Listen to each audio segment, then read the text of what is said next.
নমস্কার বন্ধুরা, welcome back to my channel Champa রান্নাঘর।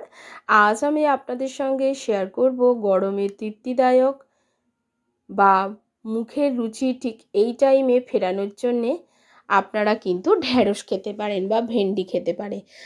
আজ আমি আপনাদের সঙ্গে দুর্দান্ত স্বাদের ভেন্ডি বা ঢ্যাঁড়সের রেসিপি শেয়ার করব। খুবই চটপটা খেতে হবে, ভাত রুটি সকল কিছুর সঙ্গে খেতে পারবেন। তাহলে চলুন বন্ধুরা, কথা না বাড়িয়ে দেখে নিই।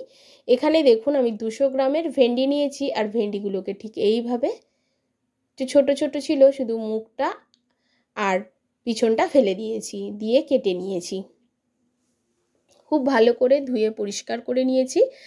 আপনারাও ঠিক এইভাবেই পরিষ্কার করে নেবেন বন্ধুরা। এবারে দেখুন নিয়েছি কিছু পেঁয়াজ আর টমেটো। এখানে দুটো ছোট সাইজের টমেটো নিয়েছি স্লাইস করে কেটে, আর ঠিক এই রকম পেঁয়াজের পাপড়িগুলোকে আমি ছাড়িয়ে নিয়েছি। এখানে দুটো বড় সাইজের পেঁয়াজ আছে।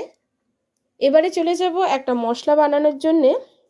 মিক্সিং জারের মধ্যে দিয়ে দিচ্ছি একটা ছোট সাইজের পেঁয়াজ, 3 থেকে 4টে রসুনের কোয়া, আর দিয়ে দেবো 2খানা কাঁচা লঙ্কা।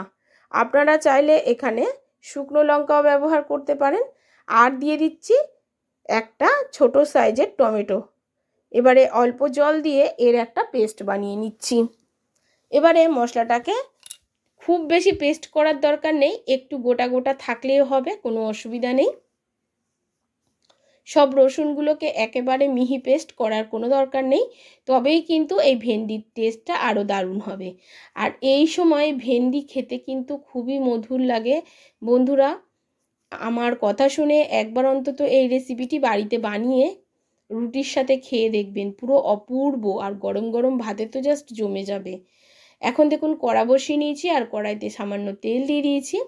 দিয়ে আমি প্রথমে পেঁয়াজগুলোকে হালকা করে ভেজে নেব। কোনো রকম লালচে করার কোনো দরকার নেই, সাদা টাইপের সোনালি কালার থাকবে। দেখুন প্লিজ বন্ধুরা স্কিপ করবেন না, প্রথম থেকে শেষ পর্যন্ত ভিডিওটি দেখুন, আমার পাশে থাকুন। যদি ভিডিওটায় কোথাও ভালো লাগে প্লিজ প্লিজ বন্ধুরা প্রচুর প্রচুর শেয়ার করুন আর আমাকে সাপোর্ট করুন। পেঁয়াজটা তুলে নেওয়ার পরে ওই তেলের মধ্যে আমি ঢ্যাঁড়সগুলোকে ভেজে নেব। ঢ্যাঁড়সগুলোকে খুব লালচে করে ভাজার দরকার নেই, প্রথমে একটুখানি হাই ফ্লেমে ভেজে নিতে হবে। ভাজার পরে তারপরে সামান্য লবণ দিয়ে আরও একটু ভেজে নিতে হবে, কিন্তু ঢেঁড়সের কোনো রকম কালার চেঞ্জ হবে না, ঠিক ভাজা এই রকম হবে। আর ভাজাটা দেখুন হয়ে এসছে, হালকা লালচে রং ধরার আগেই কিন্তু তুলে নিতে হবে। এবারে যে তেল আছে তার মধ্যে দিয়ে দেবো জিরে ফোড়ন। তেলের মধ্যে আমি কাশ্মীরি লঙ্কার গুঁড়ো কালারের জন্য ব্যবহার করছি। এটা কিন্তু খুব বেশি ঝাল হবে না, আবার খুব বেশি মিষ্টিও হবে না। এখন দিয়ে দিচ্ছি পেঁয়াজ রসুন কাঁচা লঙ্কার টমেটোর যে পেস্টটা করেছিলাম সেই পেস্টটা, আর তার মধ্যে একটু মিক্সি ধোয়া জলও দিয়ে দিয়েছি।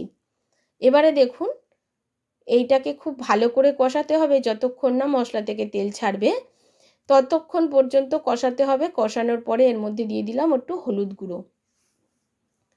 হলুদ গুঁড়োকে দিয়ে খুব ভালো করে কষিয়ে নেওয়ার পরে দিয়ে দিচ্ছি জিরা পাউডার 1/2 টিস্পুন, ধনিয়া পাউডার 1/2 টিস্পুন, আর আমচুর পাউডার 1/2 টিস্পুন। এখানে অবশ্যই আমচুর পাউডারটা ব্যবহার করবেন, তাও 1/2 চামচ।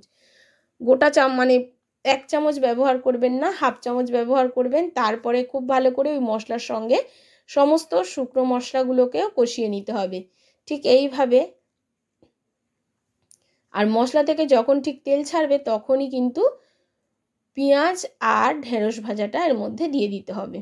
এবারে খুব ভালোভাবে এটাকে মশলার সঙ্গে কষাতে হবে লো টু মিডিয়াম ফ্লেমে। আর বন্ধুরা আপনারা চাইলে এর মধ্যে আলুও ব্যবহার করতে পারেন, আমি আলুটা দিইনি। আপনারা চাইলে আলুটাকে ভেজে নিয়ে ঠিক এই সময় আলুটাকে মিশিয়ে রাখতে পারেন, একটা আলু দিতে পারেন, আমি দিইনি আলুটা। এবারে খুব ভালো করে নাড়াচাড়া করে নেওয়ার পরে কষিয়ে নেওয়ার পরে এর মধ্যে আমি 1/2 বাটি মতো জল দিয়েছি। এবারে দেখুন আপনারা যেরকম গ্রেভি রাখবেন সেই অনুযায়ী দেবেন। অনেকে ঝোল ঝোল খেতে পছন্দ করে, আমি একদম গা মাখা তৈরি করব এই জন্য 1/2 বাটি দিয়েছি। এবারে দিয়ে দিচ্ছি পরিমাণ মতো লবণ, আর উপর দিয়ে দেবো একটু চিনি। যাতে টেস্টের ব্যালেন্সটা বজায় থাকে।